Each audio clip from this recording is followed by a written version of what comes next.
السلام علیکم ناظرین، گپ شپ میں خوش آمدید۔ میں ہوں آپ کا ہوسٹ رانا علی رضا۔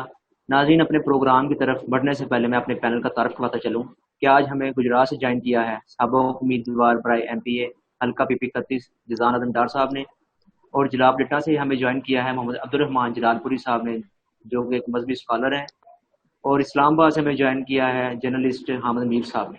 آپ سب کو خوش آمدید۔ آج کو جو میرا پہلا سوال ہے وہ جزان ڈار صاحب سے ہے۔ ڈار صاحب، آپ نے آزاد امیدوار کی حیثیت سے الیکشن لڑا ہے، آخر آپ کا ویژن کیا تھا اور آپ ان ویژن میں کامیاب نہیں ہو سکے، اس کی وجہ کیا تھی؟ جی بسم اللہ الرحمن الرحیم۔ میں سب سے پہلے گپ شپ کی تمام ٹیم کو مبارکباد پیش کرتا ہوں کہ آپ نے یہ ایک اچھا ویژن دیا ہے سوشل میڈیا پر لوگوں تک پیغام پہنچانے کا۔ میں سمجھتا ہوں کہ یہ ایک بڑا اہم آپ نے میرے سے والڈ کویشچن کیا ہے کہ آپ نے الیکشن کیوں لڑا ہے۔ دیکھیں، جب سے ہم پیدا ہوئے ہیں ہم بار بار ایک ہی چہرے کو دیکھتے آ رہے ہیں، ان چہروں کو دیکھتے آ رہے ہیں جنہوں نے آج تک ہمارے لیے کچھ نہیں کیا۔ آخر یہ کب تک ہوتا رہے گا کہ ہم ان چہروں کو دیکھتے رہیں، وہ بار بار منتخب ہوتے رہیں؟ اب اس ملک کو نوجوان قیادت کی ضرورت ہے۔ جب تک نوجوان قیادت آگے نہیں بڑھے گی یہ ملک نہیں پھیل پھول سکتا، کیونکہ یہ ملک جو ہے اس کو نوجوانوں نے اس کو آگے لے کے چلنا ہے۔ میں سمجھتا ہوں کہ اب ہمیں آگے آنا چاہیے، ہمیں اقتدار میں آنا چاہیے۔ یہ جھوٹے لوگوں کو اقتدار سے نکل جانا چاہیے۔ یہ جھوٹے لوگ عوام سے کچھ وعدے کرتے ہیں اور اسمبلی میں جا کے کچھ باتیں کرتے ہیں۔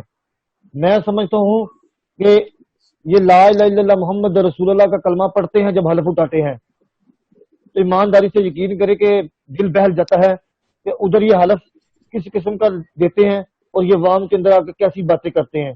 ان کو شرم آنی چاہیے، ان کو اپنے گروبانوں میں جاگنا چاہیے۔ یقین مانیں کہ ہمارے ڈسٹرکٹ گجرات کا وہ حال ہو گیا ہے اب سوچ بھی نہیں سکتے۔ مجھے ابھی تک بتائیں طریقے انصاف نے جب سے گورنمنٹ آئی ہے مجھے ایک بھی پروجیکٹ بتائیں انہوں نے کہ کون سا کام کیا ہے گجرات کے اندر، ایم پی نے کون سا کام کیا ادھر، مجھے ایک بھی بتا دیں آپ۔ جو دوسرے لوگ منتخب ہوئے انہوں نے کون سے کام کیے ہیں، ایک بھی کام مجھے بتا دیں ان کا، کوئی کام نہیں کیا۔ یہ عوام سے صرف جھوٹے وعدے کرتے ہیں اور جھوٹے ووٹ لے کے جاتے ہیں۔ میں سمجھتے جلدی ووٹ لیتے ہیں یہ، ان کو اصل ووٹ کبھی نہیں پڑے، ان کو ان کی صندوقڑیاں پہلے سے بڑی ہوتی ہیں۔ اگر ان کو پتا ہوتا کہ ہم نے آج جیت جانا ہے یا ہار جانا ہے تو یہ اپنا شہر چھوڑ کے بھاگ جائیں۔ ہمارا شہر گجرات ابھی بھی یقین مانے کہ اتنے مسائل کے اندر گھرا ہوا ہے کہ آپ سے بہتر کون نہیں جان سکتا رانا صاحب۔ آپ دیکھیں کہ اخبار میں آپ سب کچھ لکھتے ہیں، آپ سچ کو لکھتے ہیں، جھوٹ کو نہیں لکھتے رانا صاحب۔ نوٹ کے اندر آپ کے والد صاحب وہ بالکل ٹھیک بات لکھتے ہیں اور حق سچ میں ببلی بات لکھتے ہیں، وہ کبھی جھکے نہیں رانا صاحب، رانا عارف صاحب۔ تو میں سمجھتا ہوں کہ آپ بھی ان کے نقش قدم پر چلتے ہوئے آپ بھی اسی طرح سچ کو لکھیں کہ یہ ہمارا ڈسٹرکٹ گجرات دیکھیں آج ہم کس دلدل میں پھنس گئے ہیں۔ یقین کریں کہ ہمارے نالیاں دیکھ لیں، ہماری گلیاں دیکھ لیں اور ہماری سیاست دیکھیں، صرف عوام کی جو سیاست ہے وہ صرف نالیوں اور گلیوں کے اوپر ہے۔ لیکن دیکھیں کیسا ابھی تک ہمارے دماغ کے اندر سے یہ چیزیں نکلی نہیں ہیں کہ ہم ایک ہی بات کو۔ آپ نے بہت بڑی کمپین چلائی تھی، آخر آپ اپنی کمپین میں کامیاب کیوں نہیں ہو سکے، اس کی وجہ کیا تھی؟ میں سمجھتا ہوں کہ لوگ جو سے تھے وہ مجھے دیکھنا چاہتے تھے لیکن وہ پہلے سے صندوقڑیاں اندر بھری ہوئی تھی، وہ پہلے سے صندوقڑیاں اندر بھری ہوئی تھی۔ اب میں اپنے حلقے کی بات کرتا ہوں، یہ گورنمنٹ اسکول سے جب مجھے پتا لگا کہ آپ کی 170 کی لیڈ آ رہی ہے، مجھے پتا لگا میری 170 کی لیڈ آ رہی ہے، انہوں نے کہا کہ میرا صرف ایک حلقے سے 363 ووٹ میرے صرف یہاں سے نکلے ہیں بس، انہوں نے باقی کاؤنٹ ہی نہیں کیے میرے حلقے کے ووٹ۔ وہ کدھر گئے ہیں، وہ کون کھا گیا ہے، وہ کدھر گئے ہیں؟ میں یہ پوچھنا چاہتا ہوں، آپ کے وسالت سے عوام سے پوچھنا چاہتا ہوں۔ عوام نے تو ووٹ دیے مجھے، ایمانداری سے دیے ہیں۔ میں نے جس طرح ان کے ساتھ کمپین چلائی انہوں نے مجھے یقین بولے کہا کہ ہمیں آپ جیسے نوجوان کی ضرورت ہے، آپ جیسے نوجوان ہمارے ساتھ چلنا، ہم آپ کے ساتھ چلنا چاہتے ہیں، آپ ایمانداری سے کام چلتے ہیں۔ جی ہم نے آپ کو سمایا ہوا ہے۔ ڈاکٹر صاحب، آپ اللہ خیر کے انشاءاللہ اگلی دفعہ جیت جائیں گے. تو اگر آپ اس گزشتہ الیکشن میں جیتے تو آپ کون سی پارٹی کے ساتھ آپ تعلق رکھتے؟ دیکھیے جی، ہمارے یہاں پر تو آپ نے ابھی بھی دیکھا ہے پارٹیوں کو استعمال کرتے ہیں. جو جیت جاتا ہے آزاد امیدوار، اس کو صرف استعمال کیا جاتا ہے ٹیشو پیپر کی طرح. اس کا صحیح فائدہ نہیں لیا جاتا کہ اس کو الٹا وہ کہتے ہیں تمہاری بتاؤ بولی کتنی لگنی ہے، تمہارے پیسے کتنے ہیں بتاؤ، تم ہماری طرف آ جاؤ، تم نے ہمیں کام نہیں کہنا. یار یہ کیا بات ہوئی؟ میں عوام کے ووٹوں سے منتخب ہو کے جاتا ہوں تو وہاں پہ جا کے میں پیسے لے کے بک جاتا ہوں. میں سمجھتا ہوں کہ اس سے مجھے ڈوب مر جانا چاہیے. اللہ کی قسم اگر میں گجرات میں ابھی منتخب ہوا ہوتا، گجرات میں ایک بھی کام نہ کر سکتا تو میں استعفیٰ دے کے گھر بیٹھ جاتا. میں ایسی ایم پی کے اوپر لعنت بھیجتا ہوں کہ میں عوام کے لیے کچھ نہیں کر پایا. وہ میرے گھر کے دروازے توڑ دیے تھے عوام نے کہ ہم نے آپ کو ووٹ دیے. میں نے ان کو کیا جواب دینا تھا؟ ادھر میں نے کہا عوام کو کیا جواب دینا تھا، میں نے اللہ تعالیٰ کو کیا جواب دینا تھا اوپر جا کر. جی بالکل ٹھیک ہوگا، بہت اچھا جواب دیا یہ ساری بات. آپ نے. اگلا سوال جو میرا جلال پوری صاحب عبدالرحمان جلال پور صاحب آپ سے ہے کہ سارے اسلام کی نظر میں قادیانی کیا ہے؟ کیا شریعت کے مطابق ان کے کوئی حقوق ہیں، اور اگر ہیں تو وہ کیا ہیں؟ بسم اللہ الرحمن الرحیم. علی بھائی، سب سے پہلے آپ کا اور پوری کشف ٹیم کا شکریہ کہ جنہوں نے اس نازک موقع کے اوپر میرا موقف لینے کے لیے مجھے مدعو کیا. آپ نے پوچھا ہے کہ قادیانیوں کے حقوق کیا ہیں. اسلام ایک مکمل ضابطہ حیات ہے. وہ اپنے جو زیر ان کے اقلیت ہوں یا ان کے اپنے شہری ہوں، وہ سب کے حقوق مقرر کرتا ہے، لیکن ہر ایک کے لیے کچھ قوانین ہیں. سب سے پہلے ہم قادیانیوں کے حوالے سے دیکھتے ہیں کہ قادیانیوں کی شرعی حیثیت کیا ہے. نبی رحمت علیہ الصلوۃ والسلام کو اللہ رب العزت نے کائنات میں آخری نبی بنا کر بھیجا. قرآن کریم کی 100 سے زائد آیات ہیں اور 210 حدیث نبویہ. صلی اللہ تعالیٰ علیہ وآلہ وسلم اس بات پر شاہد ہے کہ نبی کریم علیہ الصلوۃ والسلام کے بعد اس کائنات میں کوئی نبی نہیں آئے گا. لیکن نبی رحمت علیہ الصلوۃ والسلام نے اس کے ساتھ فرمایا کہ میرے بعد 30 ایسے دجال کذاب آئیں گے جو یہ دعویٰ کریں گے کہ وہ اللہ کے نبی ہیں، اور ان میں سے ہر ایک جھوٹا ہوگا. اب بات آئے حقوق کے اوپر. جب اسلامی ریاست قائم ہوئی، نبی رحمت علیہ الصلوۃ والسلام نے پہلی اسلامی ریاست کی بنیاد رکھی مدینہ طیبہ کے حوالے سے. پہلے خلیفہ مقرر ہوتے ہیں حضرت ابوبکر صدیق رضی اللہ تعالیٰ عنہ. ہمارے لیے تو جو ہے نا مشل راہ اور اسوہ حسنہ وہ رسول اللہ صلی اللہ علیہ وسلم کی زندگی ہے.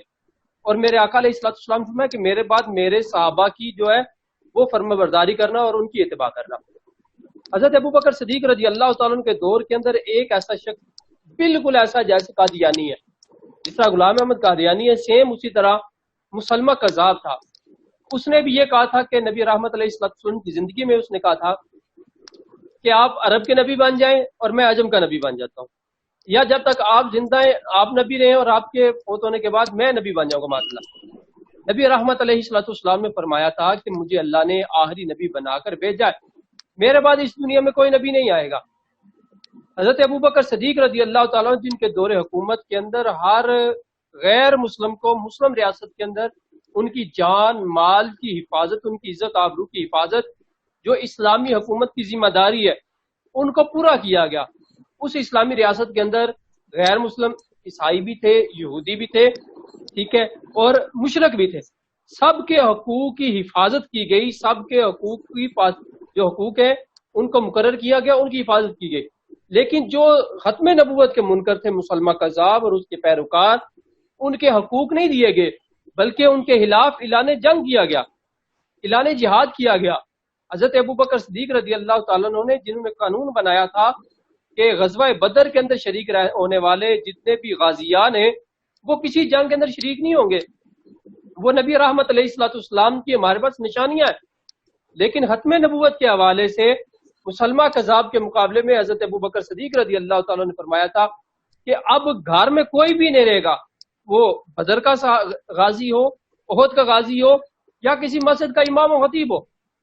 اس سے واضح طور پہ پتہ چل جاتا ہے کہ وطن عزیز پاکستان کے اندر بھی جو غیر مسلم ہے، وہ عیسائی ہوں، وہ یہودی ہوں، وہ سکھ ہوں، وہ بت مت ہوں، وہ ہندو ہوں، وہ کسی بھی مسلک سے اور کسی مذہب سے تعلق رکھنے والے ہیں جو ان کا اسلام سے تعلق نہیں ہے، ان کے حقوق مقرر ہیں اسلام کے اندر.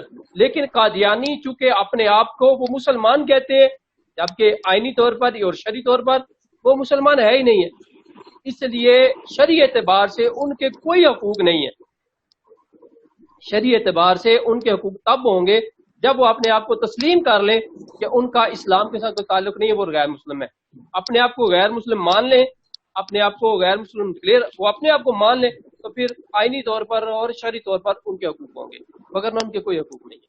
جی بہت شکریہ جلال پوری صاحب. تو میر صاحب میرا جو اگلا سوال ہے وہ آپ سے ہے کہ ایک طرف تو کرونا وائرس ہے اور دوسری طرف لاک ڈاؤن ہے, تو اس کے اندر جو غریب بے روزگار آدمی ہے وہ کیا زندگی اپنی کیسے گزار رہا ہے؟ کیا صاحب ثروت اور گورنمنٹ ان کی امداد کر رہی ہے یا نہیں؟ بسم اللہ الرحمن الرحیم. رانا صاحب شکریہ, آپ نے مدعو کیا.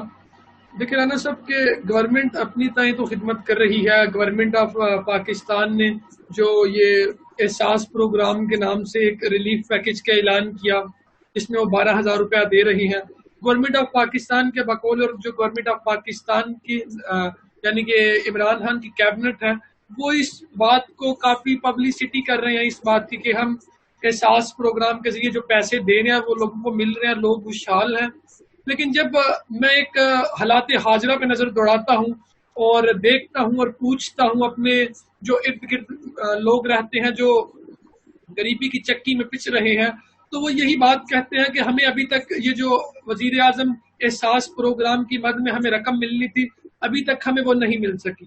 اگر آپ گجرات سے ہیں تو آپ کو بھی اس بات کا علم ہوگا کہ گجرات میں اس کی تعداد بہت سلو جا رہی ہے, کہ جو احساس پروگرام جن لوگوں کو ملا ہے وہ بہت کم ملا ہے. دیکھیں, اور اس کے ساتھ لوگوں کے جو معاملات زندگی ہیں وہ مفلوج ہو کے رہ گئے ہیں اور نظام زندگی درہم برہم ہو رہا ہے. جو ایک ڈیلی ویجز پہ کام کرنے والا آدمی ہے وہ کتنی کر دیر اس نے اپنے پاس پیسے جمع کر کے رکھے ہوں گے اور وہ اس سے کھا رہا ہوگا, بلکہ ان دنوں میں اس پہ ایسے حالات آ گئے کہ وہ اب کیا کر رہا ہے, ادھار اٹھا کے تو کام کر رہا ہے. اب ہر بندہ گھر میں بیٹھ کے نہ تو اس کے پاس سیونگ ہے اور نہ کوئی اور معاملات ہیں. اور ابھی مجھے مصدقہ اطلاعات سے پتا چلا, کل میں نے انٹرنیٹ پہ دیکھا تو پرائم منسٹر جس طرح کا احساس پروگرام تھا ان لوگوں کے لیے جو اس چیز سے کافی متاثر ہوئے ہیں, اب احساس لیبر کے نام سے کوئی ایک پروگرام شروع کیا گیا ہے جس میں جو لیبر ہے جو کرونا وائرس سے کافی متاثر ہوئی ہے اس کو پیسے دیے جائیں گے, اس کی مدد کی جائے گی. دیکھیں گے یہ نظام کس حد تک قابل قبول ہوتا ہے. اور بہرحال اس کے ساتھ ایک چیز ایڈ کرتا چلوں کہ جو ٹائیگر فورس ہے گجرات کی لسٹ آ چکی ہے اور ان سے حلف بھی لے لیا تھا ڈپٹی کمشنر خرم شہزاد صاحب نے. اب اللہ تعالیٰ سے ہی دعا ہے کہ یہ معاملات بہتری کی طرف جائیں, وگرنہ حالات تو بڑے نازک چل رہے ہیں. اور مجھے یہی لگتا ہے کہ اگر آنے والے حالات میں ان چیزوں پر قابو نہ کیا گیا تو کرونا کی مد میں تو لوگ مر ہی مر رہے ہیں, اپنی جانوں سے ہاتھ دھو رہے ہیں, اور مجھے لگتا ہے کہ لوگ پھر بھوک کی وجہ سے بھی اپنے جان سے ہاتھ دھو بیٹھیں گے. تو اعلیٰ حکام کو اس چیز پہ ہوش کے ناخن لینے چاہیے تاکہ معاملات زندگی کو بہتر بنایا جا سکے. جی جی بہت شکریہ جزان ڈار صاحب. میرا جو اگلا سوال ہے وہ آپ سے ہے کہ 21,500 سے زیادہ لوگ اس کرونا وائرس کا شکار ہو گئے ہیں اور 500 کے لگ بھگ جام بک ہو گئے ہیں پاکستان کے اندر. کیا پاکستان حکومت جو اقدامات کر رہی ہے وہ اس وائرس کو روک پائے گی؟ آپ کیا دیکھتے ہیں؟ دیکھیں جی, سب سے پہلے بات یہ ہے کہ یہ جو کرونا کا انہوں نے شو ڈالا ہوا ہے, کرونا تو چلو ہے صحیح ہے, لیکن یہ سمجھ نہیں آ پا رہی کہ ان کی جو ٹیسٹنگ مشینیں ہیں وہ کیسی ہیں. میں نے ابھی کچھ دن پہلے گجرات کے جو ہمارے بہادر پولیس کے ہیرو ہیں, جو ہمارے ماتھے کا جھومر ہے, ان کے 15 اہلکاروں کو کرونا وائرس کی شکایت کی انہوں نے. اور بہت سے لوگ ایسے ہیں جنہوں نے کہا کہ 104 لوگ ہیں جو پازیٹیو کی مد میں آئے ہیں. اب مجھے آپ یہ بتائیں کہ ان کے اندر سمٹم شو ہی نہیں ہوتی ہے, انہوں نے ان کے اندر کچھ ایسی چیز شو ہی نہیں ہوئی, نہ ان کو کھانسی, نہ زکام, نہ بخار, نہ ان میں کسی چیز کا ایسا وائرس پتہ لگا ہے کہ یہ کرونا کا مریض ہے. یہ جس کو اٹھاتے ہیں کہتے ہیں یہ پازیٹیو ہے, اس کو اندر جمع کر دو, جو بندہ مر جاتا اس کو کرونے میں ڈال دو. بھائی یہ کیا مذاق کر رہے ہیں, یہ ڈرا رہے ہیں لوگوں کو. یہ تو یقین مانے آپ, اس طرح تو لوگ گھروں کے اندر مسحور ہو کے, اب دیکھیں لوگ مجبوراً باہر نکل رہے ہیں, لوگوں کے پاس کھانے کے لیے کچھ بھی نہیں ہے, یقین مانے. کیونکہ میں تو باہر حلقے کے اندر ہوتا ہوں، میں دیکھتا ہوں، میں لوگوں کے پاس جاتا ہوں. اب جن کی کل انہوں نے دکانیں اوپن کروائی ہیں، کچھ شاپس اوپن کرائی ہیں، جن کی دیکھیں ایک نائی کی دکان ہے، وہ انہوں نے بند کر دیا ہے. وہ کہہ رہے ہیں جی جو کتابیں ہیں وہ کھول دیے، اسکول بند کر دیں. اسکول بند کتابیں بکس کھلی ہوئی ہیں، یہ شاپس کھلی ہوئی ہیں. یہ کیسا امر ہے؟ یہ کیسی بات ہے؟ ہوٹل جو سے ہم کہتے ہیں جی ڈلیوری دیں، باقی نظام بند کریں، وہ ویسے کے ویسے چل رہے ہیں. کئی لوگوں کو اندر بٹھا کے کھلایا جا رہا ہے، کئیوں کو کس طرح کھلایا جا رہا ہے. یہ کیسا لاک ڈاؤن ہے؟ لوگ دیکھے باہر ایسے رش ہے کہ معمول کے مطابق ویسے کی ویسی زندگی چل رہی ہے. آپ کے توازن سے آپ کی اخبار میں دیکھ لیں، میں نے وہ دیکھا بھی ہے کہ نظام زندگی جو ان سے ویسے کی ویسے چل رہی ہے، کوئی لاک ڈاؤن نہیں ہے.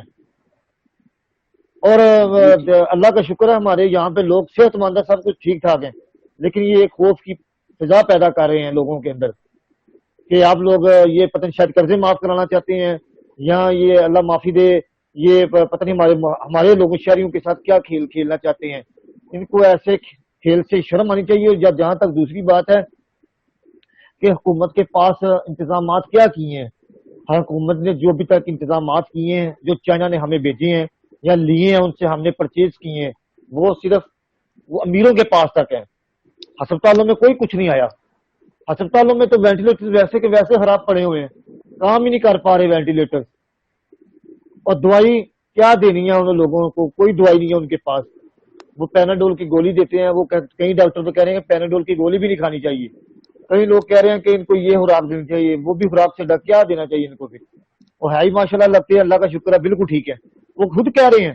آج مجھے بھی سیال کوٹ سے ایک ویڈیو آئی ہے ایک ہاسپٹل کی، وہ کہہ رہے ہیں کل ہم ایک جگہ پہ سب دوست بیٹھے ہوئے تھے، وہاں پہ آئے ہیں 1122 والے، انہوں نے پکڑا ہے، ان کو سب کو انڈر ڈالا، وہ لے گئے ہیں.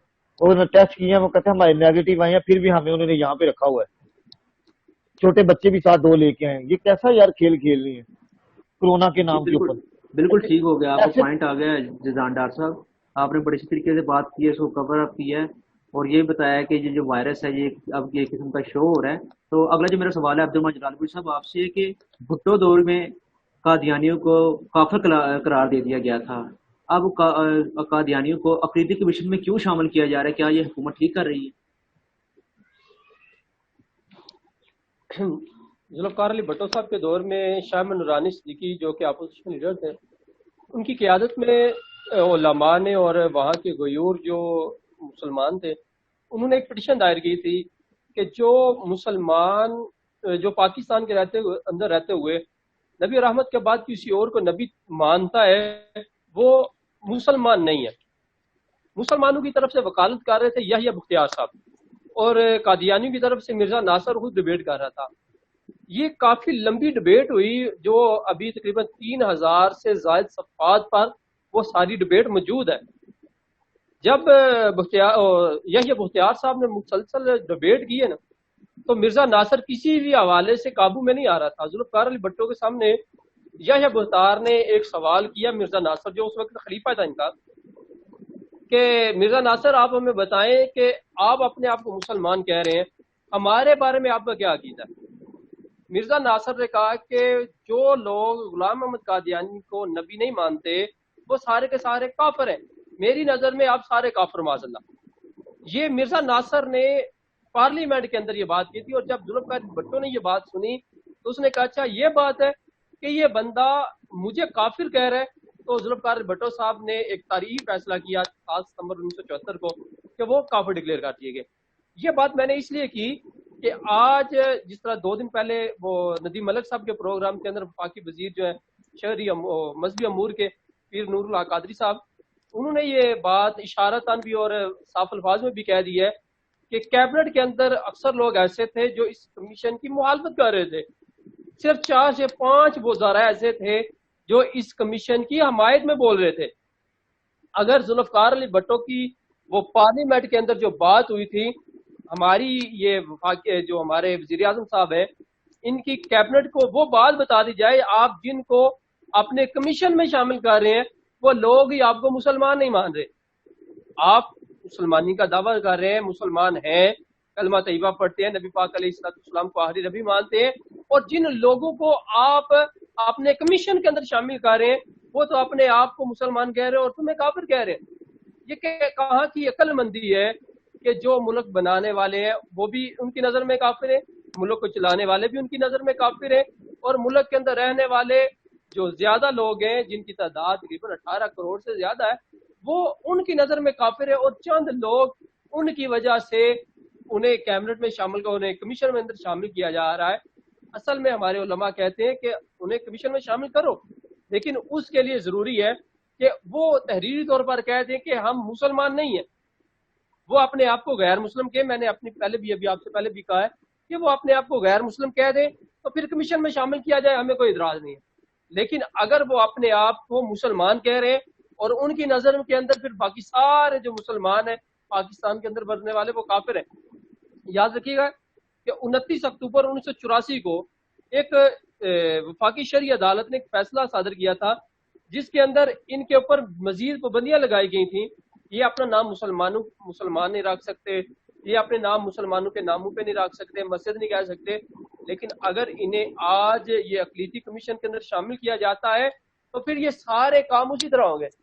اپنے آپ کو یہ غیر مسلم تسلیم کریں, ان کی جو عبادت گاہ اس کے سامنے باہر جس طرح ملیشیا کے اندر لکھا گیا, ان کی جو عبادت گاہ کے سامنے لکھ دیا جائے کہ ان کا اسلام کے ساتھ کوئی تعلق نہیں, یہ غیر مسلم ہے, پھر تو کمیشن میں شامل کرنے پر کسی کو کوئی اعتراض نہیں ہے.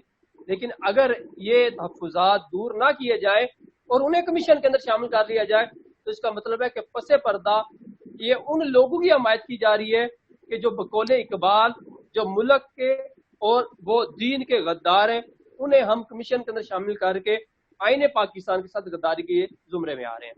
جی جلال پور صاحب بتائیے گا کہ یہ جو قادیانی ہیں ان کے لیے کافر جو لفظ ہے کیا جن کے لیے بالکل ٹھیک ہے, جن کی جو پاکستان کے رائٹ استعمال کر رہے ہیں اپنا حقوق لے رہے ہیں, تو آپ اس کے بارے میں تھوڑا مزید بتائیے گا. کافر پاکستانی کے آئین کے اندر میں نے اپنی یہ گفتگو کے سٹارٹ میں یہ بات کی تھی کہ شرعی طور پہ تو یہ کافر ہے, جو نبی رحمت علیہ الصلوۃ والسلام کے بعد کسی کو بھی نبی مانتا ہے وہ کافر ہے. جلال پوری صاحب یہاں پہ ایک اور بات بتائیے گا کہ دیکھیں کہ کافر آیا کہ آپ سمجھتے ہیں کہ جو قادیانی ہیں ان کو کافر ڈکلیئر کر دینا یہ کافی ہے؟ ایک سوال یہ ہے. دوسرا اس کا رخ یہ ہے کہ جب ہماری شریعت یہ کہتی ہے کہ جب ایک بندہ مسلمان ہونے کے بعد اپنا عقیدہ تبدیل کرتا ہے تو مرتد ہے اور مرتد کی سزا رکھی گئی ہے, تو آیا کہ آپ سمجھتے ہیں جب بھٹو صاحب نے انہیں کافر ڈکلیئر کیا, بھٹو صاحب کو اس وقت ان کو مرتد بھی قرار دینا چاہیے تھا؟ باجی آپ دیکھیے گا کہ میں وہی اسی طرف آ رہا تھا کہ کافر ہے دو طرح کے. ایک کافر وہ ہے کہ جس کے باپ دادا بھی کافر تھے, باپ کافر تھا اور اولاد پیدا ہوئی, وہ کافر کے اندر گھر پیدا ہوئی تو وہ کافر ہے. لیکن جو بندہ مسلمان ہونے کے بعد اپنا مذہب دین چھوڑ کر کوئی اور مذہب اختیار کرتا ہے وہ ہے مرتد. اب سارے قادیانیوں کو جو اس وقت سارے قادیانی ہیں, چونکہ قادیانیوں کی اب دوسری تیسری یا چوتھی جو ان کی نسل ہے وہ چل رہی ہے, اب موجودہ دور میں سارے قادیانی کو ہم مرتد نہیں کہہ سکتے, کافر ضرور ہیں. ان کے کفر کے اندر ایک رتی برابر بھی شک نہیں ہے, رتی سے بھی اگر کم ہو رائی کے دانے کے برابر بھی ان کے کفر کے اندر شک نہیں ہے. لیکن سب کو ہم مرتد نہیں کہہ سکتے. مرتد وہ ہوگا جو پہلے مسلمان تھا, اس نے اسلام کو چھوڑا, اسلام کو چھوڑنے کے بعد اس نے قادیانیت کو اختیار کیا. موجودہ دور میں ایسا بے شمار واقعات ہمارے سامنے آتے ہیں کہ لوگ کسی ملک کی نیشنلٹی کے لیے روپے پیسے کے لیے اپنا دین اسلام چھوڑ کر وہ قادیانیت کو اختیار کر لیتے ہیں. ایسے لوگ ان پر اسلام کو پیش کیا جائے گا, اگر تو اسلام کو قبول کر لے تو فابہا, وگرنہ ان کو شرعی جو عدالت ہے یعنی کہ وقت کا قاضی وقت کا حاکم یہ حکم جاری کرے گا کہ ان کی گردن اتاری جائے گی.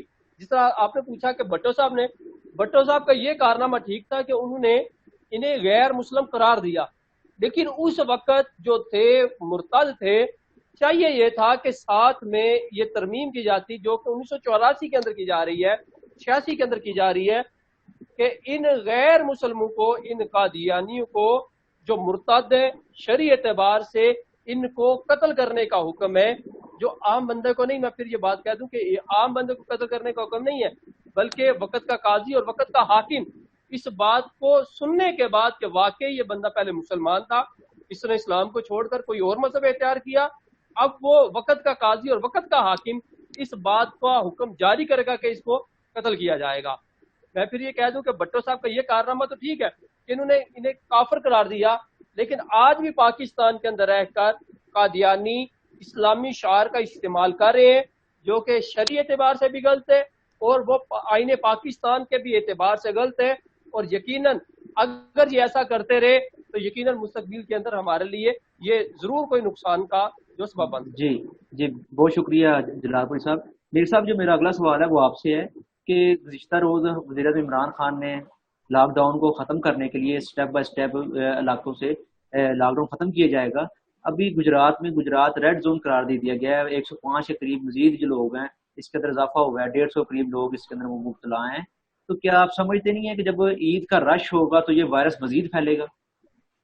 دیکھیں رانا صاحب، یہ پرائم منسٹر آف پاکستان کا ایک احسن اقدام ہے کہ انہوں نے لاک ڈاؤن آگے ہی چلے، جیسے جیزان ڈار صاحب نے کہا کہ یہ آگے ہی جو ہے سمارٹ لاک ڈاؤن چل رہا ہے۔ بندہ یہ نہیں کہہ سکتا کہ کرفیو کی سچویشن ہے، نارمل سچویشن ہے۔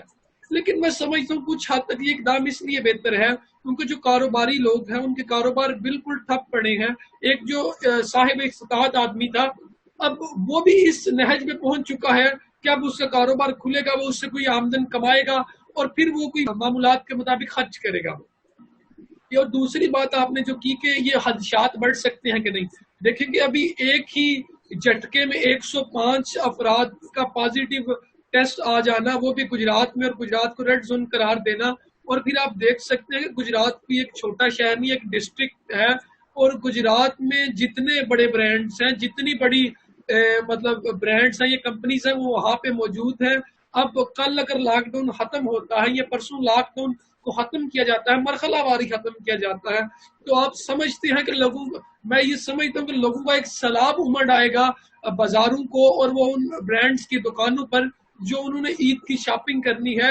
ہاں، یہ میں بات ضرور کہنا چاہوں گا، لوگ ہمارے ہاں اب اس نہج پہ تو پہنچ چکے ہیں کہ ان کی جیبیں خالی ہیں، مگر جب بات عید کی آئے گی تو میں سمجھتا ہوں کہ لوگوں کا ایک سیلاب امڑ آئے گا اور لوگ خریداری کے لیے نکلیں گے، وہ کسی قسم کی بھی ہو، کھانے کے لحاظ سے ہو، کپڑوں کے لحاظ سے ہو، یا کسی بھی معاملات زندگی سے متعلق وہ چیز ہو۔ تو میں سمجھتا ہوں کہ یہ ایک طرف تو اچھا اقدام ہے، لیکن دوسری طرف کرونا کے جو چانسز ہیں وہ مزید بڑھ جائیں گے۔ جو اس وقت عزیز بٹی ہاسپٹل میں کرونا اسپیشلسٹ ڈاکٹر شہزاد گل صاحب ہیں، میری ان سے ڈسکشن ہوئی، میں نے ان سے پوچھا، انہوں نے بتایا کہ میر صاحب معاملات ایسے چل رہے ہیں کہ اس کی جو پیک ہے اگر یہ رمضان میں نہیں آتی ہے، ڈیلے کر دی جاتی ہے تو معاملات بہتر ہو جائیں گے۔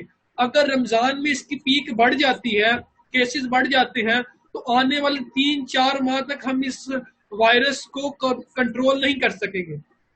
البتہ اب میں سمجھتا ہوں کہ حکومت کے سامنے یہ ساری چیزیں واضح ہیں، اب انہیں ان معاملات کو دیکھنا ہے کہ کس طرح اس چیز کو کنٹرول کرنا ہے۔ اگر اللہ نہ کرے، خدا نہ خواستہ یہ بات ہمارے ہاتھ سے نکل گئی تو اٹلی، فرانس اور امریکہ کی مثال ہمارے سامنے ہے، تو ہم نے اپنے آپ کو محفوظ کیسے کرنا ہے؟ تو اللہ تعالیٰ سے ایک دعا یہ ہے کہ اللہ تعالیٰ ہمیں اس عذاب سے اور اس وبا سے محفوظ رکھے، اور دوسرا گپ شپ اور جہان پشیدہ کی وسادت سے میرا جو لوگ سن رہے ہیں ان کو پیغام ہے کہ آپ حتی الامکان جتنی آپ سے ہو سکے کوشش کریں کہ سوشل ڈسٹینسنگ کریٹ کریں اور ماسک وغیرہ کا، سینیٹائزر وغیرہ کا استعمال کریں تاکہ جو باقی معاملات زندگی ہیں وہ بہتر ہو سکیں۔ جی رانا جان ڈاکٹر صاحب، میرا جو اگلا سوال ہے وہ آپ سے ہے کہ گجرات کے کون سے ایسے بنیادی مسائل ہیں جو ابھی تک حل نہیں ہو سکے، اور آخر ان مسائل کو کون حل کرے گا؟ دیکھیں جی رانا صاحب، ہمارے ڈسٹرکٹ گجرات کے اندر بہت سے کریٹیکل مسائل ہیں جو حل نہیں ہو پاتے۔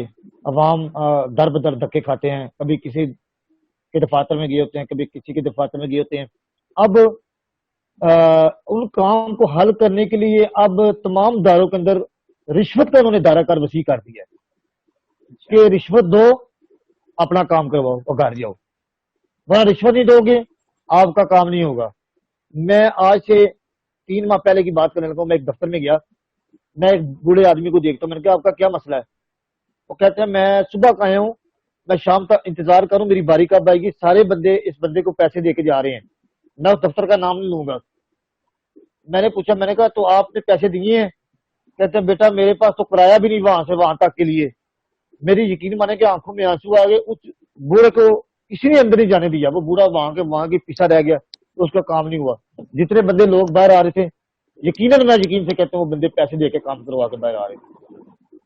ایسے دفاتروں کے اندر لوگوں کو شرم بھی نہیں آتی. یقین مانے کہ افسر دیکھیں کیسے افسر پڑھ کے آئے ہوتے ہیں, وہ کام دیکھیں وہ کیسے کر رہے ہوتے ہیں.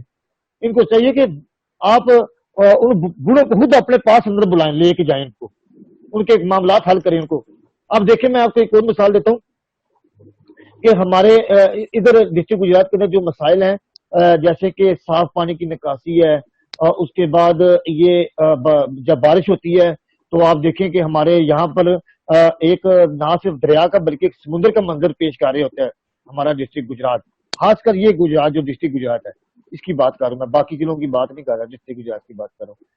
تو میں سمجھتا ہوں کہ یہ ہمارے لیے ایک بہت بڑا علمہ فکریہ بھی ہے اور ایک افسوسناک بات بھی ہے کہ ادھر کے پرائم منسٹر بھی آئے ہیں, وزیر اعلیٰ بھی آئے ہیں, وزیر دفاع بھی رہے ہیں, سب گزرے ہیں یہاں پہ. انہوں نے کبھی اس چیز کا خیال نہیں کیا کہ یہاں پر اس چیز کو حل کی جائے. شاید اگر ہم یہ کام حل کر لیں شاید عوام میں ہماری کوئی بہتری آ جائے, عوام ہمیں کچھ جان جائے کہ ہمارے گجرات میں اب کام کرنے سٹارٹ ہو گئے ہیں. یقین مارے کہ ایسا کبھی کسی نے سوچا نہیں ہے. ہاں میں بھی نون لیگ میں نہیں ہوں, میں بھی طریق انصاف میں یا کسی جماعت میں نہیں ہوں, میں انڈیپینڈنٹ آزاد ہوں.